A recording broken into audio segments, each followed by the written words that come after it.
90 రోజుల కోర్సు పూర్తి చేస్తే చాలు 100% ప్లేస్మెంట్ సపోర్ట్ తో సాఫ్ట్వేర్ జాబ్ మీ సొంతం. వెంటనే కోడ్ జ్ఞాన్ డెస్టినేషన్ ని సంప్రదించండి. Welcome to Suman TV. నేను మీ Suman TV Nag. Fun bucket Bhargav 20 ఏళ్ల జైలు శిక్ష. జరిగినటువంటి ఇన్సిడెంట్ ఏంటి, దాని వెనక ఎలాంటి కారణాల వల్ల ఆ విధంగా జైలు పాలవ్వాల్సి వచ్చింది, ఎలాంటి బిహేవియర్ వల్ల అతను అక్కడ దాకా తీసుకొచ్చుకున్నాడు అనేది ఈరోజు మనతో పాటు ఎమోషనల్ హెల్త్ కోచ్ షఫీ గారు ఉన్నారు. అది వారి మాటలో అడిగి తెలుసుకుందాం. Hello sir. హలో నాగరాజు గారు. ఫన్ బకెట్ భార్గవ్ 20 ఏళ్ళు జైలు శిక్ష అంటే ఒక మనిషి జీవితం మొత్తం లాస్ అయినట్లని చెప్పడంలో ఏమాత్రం డౌట్ లేదు సార్. అవును, జరిగింది ఒకసారి మాట్లాడుకుందాము. ఎందుకంటే ప్రతి ఒక్కరికి కూడా ఇలాంటిది ఒక గుణపాఠం ఇవాళ రోజున. అవును, మీలాంటి స్పీకర్స్కి మాత్రమే తెలుసు ఒక మనిషి అలా ఎందుకు తయారైపోతాడు, అక్కడ దాకా ఎందుకు వెళ్ళిపోతూ ఉంటుంది. ఈయన గత చరిత్రకు సంబంధించినటువంటి పూర్తి వివరాలు ఏంటి, ఏం జరిగింది సార్ అసలు? చూడు నాగరాజు గారు, ఇక్కడ ఒక్క మాట చెప్తాను. ఫన్ బకెట్ అంటే ప్రజల్ని నవ్వించడం తప్పు కాదు, నవ్వించాలి, కానీ మన జీవితం నవ్వులు పాలు అవ్వకూడదు అని చెప్పడానికి బెస్ట్ ఎగ్జాంపుల్ ఈ భార్గవ్ అని చెప్పాలి. ఈరోజు భార్గవ్ లాంటి స్థితిలో అనేక లక్షల మంది సమాజంలో ఉన్నారు. కొంతమంది పట్టుబడ్డారు, కొంతమంది పట్టుబడలేదు, కొంతమంది నిరూపణ అయింది, కొంతమంది నిరూపణ అవ్వలేదు, అది వేరే విషయం. ఇది అందరికీ హెచ్చరిక అని చెప్తాను నేను. ఎందుకంటే తప్పు చేసే ప్రతి ఒక్కడు కూడా అప్రమత్తంగా మారాల్సినటువంటి సమయము, సందర్భం ఇది. అయితే అసలు ఈ భార్గవ్కి ఈ దుస్థితి, ఈ సిచ్యువేషన్ ఎందుకు వచ్చింది? 20 సంవత్సరాలంటే చాలా కఠినమైనటువంటి శిక్ష, అది కూడాను. ఇంకా కెరీర్ ఏమైనా మిగిలిందంటే జీరో, ఇంకేం లేదు, కెరీర్ ఏం లేదు. ఇంకా 20 సంవత్సరాల తర్వాత ఇంకేం మిగిలి ఉంటుంది చెప్పండి? ఇంకా జీవితం ఏముందంటే ఇంకా కంప్లీట్గా శూన్యం అయిపోయింది, ఇంకేం లేదు, కెరీర్ అనేది ముగిసిపోయిందని చెప్పాలి. అసలు ఇంత స్థాయికి ఈ తప్పు ఎందుకు చేశాడు? ఎప్పుడు కూడా మనము ప్రాబ్లం ఉందంటే నాగరాజు గారు, ఆ ప్రాబ్లమ్ని చూడటం కాదు, దాని రూట్ కాజ్ చూడాలి. ఎక్కడి నుంచి ప్రాబ్లం మొదలైంది, ఎందుకు వచ్చింది, ఈ స్థాయికి తప్పు ఎందుకు చేయాల్సి వచ్చింది? ఇక్కడ చూసుకున్నట్లయితే మొదటి విషయం ఏంటిది, తన ఫ్యామిలీ బ్యాక్గ్రౌండ్ అయినా కానీ రిచ్ కిడ్ ఏం కాదు, హయ్యర్ మిడిల్ క్లాస్ కూడా కాదు. పూర్ వాచ్మెన్గా నాన్న ఉండడము, అమ్మ కూడా పని చేసుకుండడము, ఇద్దరు పని చేస్తుండడము, పూర్ పొజిషన్ నుంచి వచ్చారు. అంటే లైఫ్లో ఎదగాలని ఆలోచన ఉంది, కానీ స్కూలింగ్లో కూడా నెగ్లిజెన్సీగా ఉండడము, ఎడ్యుకేషన్లో ఫెయిల్ అయిపోవడము, అంటే సరైన ఒక కేరింగ్ లేకపోవడము, ఒక మిస్గైడ్ అవ్వడము. అక్కడ నుంచి ఏం చేయాలంటే ఏదో ఒకటి చేసి లైఫ్లో సెటిల్ అవ్వాలి. చూసారా, ఏదో ఒకటి చేసి లైఫ్లో సెటిల్ అవ్వాలని చాలా డేంజర్ థాట్ ఇది. ఏది చేయాలో క్లారిటీగా ఉండాలి, అయితే ఏది చేయకూడదో కూడా క్లారిటీ ఉండాలి. ఏదో ఒకటి చేయడం అంటే ఏమన్నా చేయొచ్చు అన్న ఆలోచన. ఇక్కడ తను వేసినటువంటి అడుగుల్లో కొన్ని ఫెయిల్యూర్స్ ఎదుర్కొన్నాడు.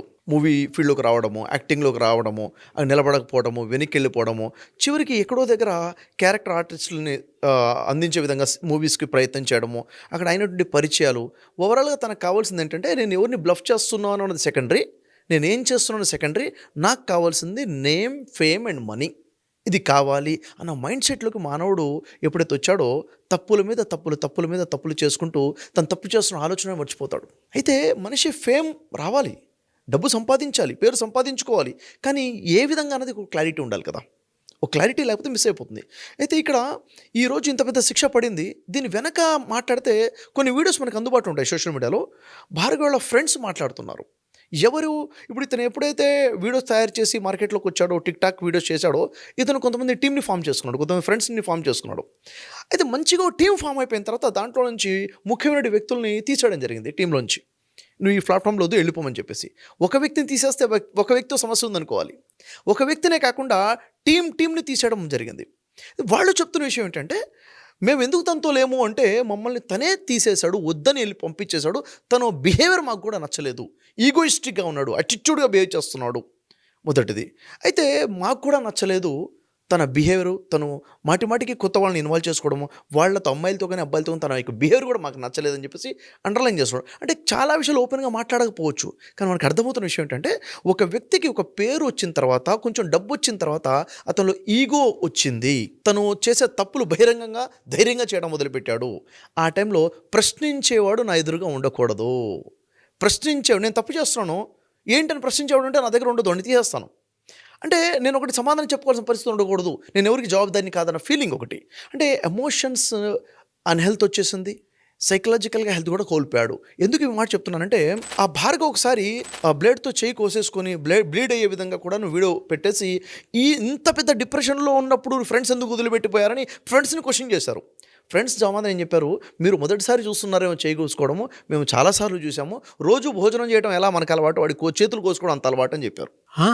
ఇంత భయంకరమైన విషయం. అంటే నా పక్కన ఉన్నవాడు చేయి కోసేసుకుంటుంటే నేనేం చేస్తానండి, అరే ఎందుకు కోసుకుంటున్నారో, వద్దురా ఆపుతా అని చెప్పి. కానీ వాళ్ళు ఏమన్నారంటే, అది వాడికి ఎంత కామన్ అంటే, కోసుకుంటా అంటే కోసుకోరా బాబు కోసుకో అనే సిచ్యువేషన్లోకి వీళ్ళు వచ్చేసారు.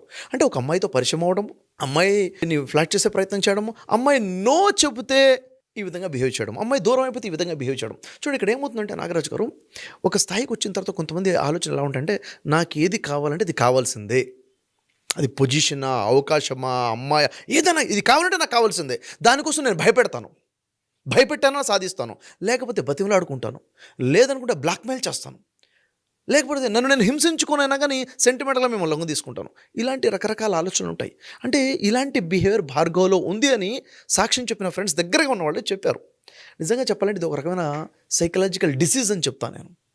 ఎమోషనల్ డిసీజ్ ఇది. అంటే ఒక ఎమోషన్స్ని బ్యాలెన్స్ లేకుండా మనిషి ఎలా తప్పిపోతున్నాడు, ఈ టైంలో వాడు చేసే తప్పు వాడికి అర్థం కాదు. నాగరాజు గారు ఎందుకు ఇలా తయారంటే వన్ డేలో వచ్చే మార్పు కాదు ఇది. అంటే జీవితంలో వచ్చిన వాడు కొన్ని తప్పులు చేసినప్పుడు పట్టుబడకుండా ఉంటే ధైర్యం పెరుగుతుంది, ఒక తప్పు చేసినప్పుడు హెచ్చరించేవాడు లేకపోతే ధైర్యం పెరుగుతుంది, శిక్ష లేకపోతే కూడా ధైర్యం పెరుగుతుంది. స్కూల్లో తప్పులు చేశాడు, టీచర్ పనిష్మెంట్ ఇవ్వలేదు, ధైర్యం పెరిగింది, పేరెంట్స్ శిక్షించలేదు, ధైర్యం పెరిగింది, తప్పు అంటే ఆడుకోవడం మొదలు పెడతాడు. సో ఇలాంటి మొత్తం కలిపి భార్గవ్ ఇంత పెద్ద తప్పు చేయడానికి పూనుకున్నాడు అని చెప్పాలి. సరే, ఇక్కడ ఒక మైనర్ బాలిక, ఒక అమ్మాయి కదా, అనేక బాలికలు తన దగ్గర రావడము, ఒక అవకాశం, కెరీర్ కోసం, ప్యాషన్ కోసం, మేము కూడా యాక్టింగ్ చేయాలి, మాకు కూడా పేరు రావాలన్న ఆలోచనతో వస్తున్నారు. ఇతనుకున్న ఆలోచన తగ్గట్టుగా ఎస్ నేను మీకు నేమ్ ఇస్తాను, నేను ఫేమస్ అవుతాను, నాకు కావాల్సింది నాకు కావాలని చెప్పేసి తను బిహేవ్ చేయడము. ఇలా ఒకళ్ళ మీద గతంలో కూడా ఈ అమ్మాయి ఇన్సిడెంట్ ఏదైతే 14 years గర్ల్ ఉన్నా అంతకు ముందు కూడా కంప్లైంట్స్ అయ్యాయి తన మీద. కంప్లైంట్ అవ్వడము, తను కాంప్రమైజ్ ఇచ్చేసి ఏవి మాట్లాడుకున్నాడో, మనీ మాట్లాడుకున్నాడో అయిపోయింది. కానీ ఇక్కడైతే సీరియస్ అవ్వడం వల్ల ఈరోజు మనం మాట్లాడుకున్నాం ఈ టాపిక్ గురించి, లేకపోతే మన దానికి వచ్చేది కాదు ఇది. అది ఇక్కడ నాగరాజు మనం గమనించాల్సింది ఏంటంటే అనేక ఇన్సిడెంట్స్ ఇలా జరిగినప్పుడు ఇది ఎందుకు హైలైట్ అయింది అనే పాయింట్ ఉంది కదా. ఖచ్చితంగా మిస్బిహేవ్ అయ్యింది అంటే ఖచ్చితంగా అమ్మాయిని బ్లాక్మెయిల్ చేశాడు, హెరాస్మెంట్ చేశాడు, అమ్మాయి బయటకు వచ్చి చెప్పుకొని కేసు పెట్టే స్థాయికి వచ్చాడు అంటే వెనక ఒక పనిష్మెంట్, అంటే క్రూయల్గా బిహేవ్ చేశాడు అన్న విషయం అర్థమవుతుంది. ఒక సైకోగా బిహేవ్ చేశాడు. లేకపోతే ఒక అమ్మాయికి రెస్పెక్ట్ ఉంటుంది, తల్లిదండ్రులకు వెళ్ళి చెప్పుకుంటే తల్లిదండ్రులు ఏం చేస్తారు, కామన్గా మన ఇండియాలో ఉన్న సైకాలజీ ప్రకారంగా సర్దుకుపోదామన్న ఆలోచన ఎక్కువ ఉంటుంది. అవునా లేదా? పరువు రోడ్డు మీద తెచ్చుకుందాము అంటే అక్కడ ఎంత హెరాస్మెంట్ జరుగుంటే వాళ్ళు వెళ్ళి కంప్లైంట్ చేస్తుంటారు. అవునా లేదా? పరువుని కోసం కూడా ఆలోచించకుండా వెళ్ళారు, ఫైట్ చేశారంటే అక్కడ జరిగినటువంటి అంటే ఆ రాంగ్ బిహేవియర్ ఏదైతే డెవలప్ అయిందో భార్గవది, దానివల్ల ఈరోజు ఇంత పెద్ద పనిష్మెంట్ తనకు వచ్చిందని చెప్పాలి మనకి. అయితే అమ్మాయి ప్రెగ్నెంట్ అయింది. ఇక్కడ ఒక కోణం ఏంటంటే, ఒక కోణం చెప్తాను. సమాజంలో చాలామంది ఏమంటున్నారంటే, నేను కొంతమంది డిస్కస్ చేసాను, 20 సంవత్సరాల జైలు శిక్ష వీడికి పడింది కదా, తప్పు వీడిది మాత్రమేనా, అమ్మాయిది కాదా అంటున్నారు. అమ్మాయిది కాదా? ఏదో యాక్సిడెంటల్గా ఒకసారి ఇన్సిడెంట్ జరిగిందా, రేప్ ఇన్సిడెంట్ జరిగిందా, లేదు కదా అనేక సార్లు అటెంప్ట్ అయింది కదా, అంటే అమ్మాయి కూడా ఇష్టపడింది కదా, అమ్మాయిది కూడా తప్పే కదని ఒక వాయిస్ రేజ్ అవుతుంది. ఇక్కడ మనకు తెలియాల్సిన విషయం ఏంటంటే, అమ్మాయి నాకు ఇష్టమే అని చెప్పి అమ్మాయి ఇష్టపూర్వకంగా లైంగికంగా కలిసినా కానీ అమ్మాయి మైనర్ అయి ఉంటే అమ్మాయిది తప్పు కాదు. ఎందుకంటే ఆ అమ్మాయి మైనర్ అంటే మేజర్ కాదు అని అర్థం. మేజర్ అంటే డిసిషన్ మేకింగ్ పవర్ ఉంది, మైనర్ అంటే తన నిర్ణయాలు తీసుకోవడం తనకి రాదు, తన నిర్ణయాలు తప్పై ఉంటాయి. కాబట్టి ఈ అబ్బాయిదే 100% తప్పని చట్టం చెప్తుంది. కాబట్టి ఇక్కడ మనకు లెసన్ ఏంటంటే, వినే ప్రతి వ్యక్తి తెలుసుకోవాల్సింది ఏంటంటే, నువ్వు మైనర్ అమ్మాయితో మాట్లాడేటప్పుడు జాగ్రత్తగా ఒళ్ళు దగ్గర పెట్టుకుని మాట్లాడు. ఆ అమ్మాయిని నువ్వంటే నాకు ఇష్టం అని చెప్పినా దాని అర్థం అది కాదు. అదే మైనర్ అమ్మాయిలతో ఎంత జాగ్రత్తగా ఉండాలో ఇక్కడ తెలుస్తుంది. మేజర్ అనుకోండి, వాళ్ళ ఇష్టానికి ఒక అర్థం ఉంది, ఇక్కడ ఇష్టం కూడా ఇష్టంతో సమానం కాదు. ఇది మనకు అర్థం కావాలి. ఇక్కడ ఇంకో కోణం నేను చెప్పాలనుకున్నాను ఏంటంటే నాగరాజు గారు, అమ్మాయి మైనర్ అయినప్పుడు ఆమె నాకు ఇష్టమే అని చెప్పినా కానీ ఇష్టంతో సమానం కాదు, అబ్బాయిదే తప్పు అంటున్నాం కదా. అలాంటి తరుణంలో మరి ఈ మైనర్ అమ్మాయికి తల్లిదండ్రుల బాధ్యత ఏమై ఉంటుంది? సరే, అమ్మాయికి ప్యాషన్గా ఉంది, ఏదో ఫీల్డ్లో ముందుకెళ్ళాలి, డెవలప్ అవ్వాలి, ఫేమస్ అవ్వాలనుకున్నప్పుడు తల్లిదండ్రులకు ఉన్న బాధ్యత, రెస్పాన్సిబిలిటీ ఏమైపోయింది? అమ్మాయి వైజాగ్లో అయినా హైదరాబాద్లో అయినా వేరు వేరు ప్రాంతాల అబ్బాయితో పాటు కలిసి తిరిగింది అంటే, తను ప్రొఫెషనల్గా జర్నీ స్టార్ట్ చేసింది 14 సంవత్సరాల అమ్మాయి, 10th క్లాస్ అమ్మాయి అంటే బాధ్యత ఉండాలి కదా తల్లిదండ్రులకి. ఖచ్చితంగా నా ఆలోచన ఏంటంటే, పేరెంట్స్ కూడా మిస్టేక్ ఉంది ఇక్కడ.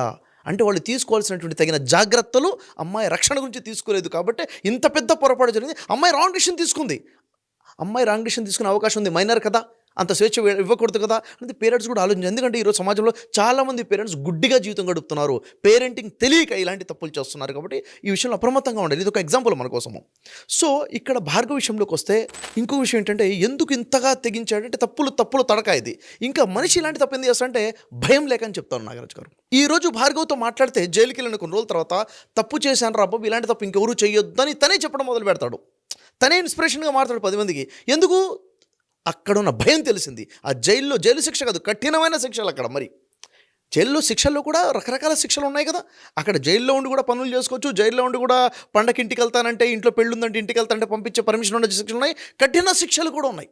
అక్కడ కఠినంగా శిక్షించే విధంగా ఉన్న శిక్షలు ఉన్నాయి. కఠిన శిక్ష ఎప్పుడైతే విధించబడిందో నా కెరీర్ లేకుండా పోయింది.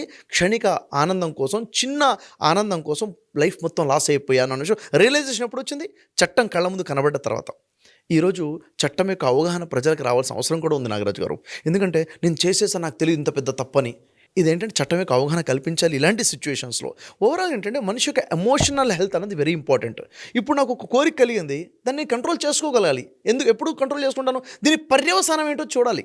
నేను ఇలా బిహేవ్ చేస్తే ఏమేమి అయ్యే అవకాశం ఉంటుంది? మనిషి తప్పు ఎందుకు చేస్తాడంటే నాగరాజు గారు, ఒక తప్పు చేయాలని కమిట్ అయిపోయాడు. ఉదాహరణ భార్గవ్ ఇన్సిడెంట్లోనే, ఎవరు చూడరు కదా, ఎవరికీ తెలియదు కదా, అంతా నా కంట్రోల్లోనే ఉంది కదా, నేను చెప్పినట్టే జరుగుతుంది కదా అన్న ఒక ఓవర్ కాన్ఫిడెన్స్ వల్ల మనిషి నా కంట్రోల్లో ఎవ్రీథింగ్ ఉంది కాబట్టి నేను తప్పు చేసినా తప్పు కాదు, పట్టుబడరన్న భావనలో ముందుతాం. ఏ స్థాయిలో ఉంటాం? మనం అంటాం, మన పెద్దవాళ్ళతో పాపం పండిందిరా అంటారు. ఒక తప్పు చేస్తూ హద్దు దాటితే పాపం పండిందంటే ఖచ్చితంగా బయటపడిపోతుంది. సో ఇవన్నీ కూడా దృష్టిలో పెట్టుకుంటే ఈరోజు యువత ఫేమ్ కోసమో, నేమ్ కోసమో, మనీ కోసమో నేను ఏదైనా చేస్తానంటామే, ఈ పప్పులోడుకో ఖచ్చితంగా నీ లైఫ్ మొత్తం స్పాయిల్ అయిపోతుంది అంటానికి బెస్ట్ ఎగ్జాంపులే భార్గవ్. సో మన లైఫ్లో ముందుకెళ్ళాలంటే ఏం సాధించాలన్నా కొన్ని వాల్యూస్ ఉండాలి. ఏం చేయాలి, ఎలా చేయాలి, ఎథికల్గా మనం ముందుకు అడుగు వేయాలన్నది తెలియాలి. ఇలాంటిది కనుక ఉదాహరణకు నా ఫ్రెండ్ సర్కిల్ ఎవరైనా ఇలా మిస్బిహేవ్ చేస్తుంటే నేను వదిలేయడం కరెక్ట్ కాదు నాగరాజు గారు. అలాంటి వ్యక్తికి ఒక కౌన్సిలింగ్ అవసరం అనే విషయం నేను ఫ్రెండ్గా గమనించి అతన్ని బిహేవియరింగ్ కరెక్షన్ చేయాలి. ఇది భార్గవ్ ఫ్రెండ్స్ ఉన్నారు, భార్గవ్ ఫ్రెండ్స్ గమనించారు వీడి బిహేవియర్ బాగాలేదు, చేతులు కోసుకుంటున్నాడు అన్నప్పుడు ఫ్రెండ్స్ వదిలేశారు వాడిని. నువ్వు వెళ్ళిపోమన్నాడు, వాడి బిహేవియర్ మార్పు వచ్చింది. కానీ అప్పుడు యాజ్ ఎ ఫ్రెండ్గా రెస్పాన్సిబిలిటీ ఏంటంటే తను హెల్దీగా లేడు, మానసికంగా అనారోగ్యంగా ఉన్నాడు, తనకి హెల్ప్ అవసరం ఉంది.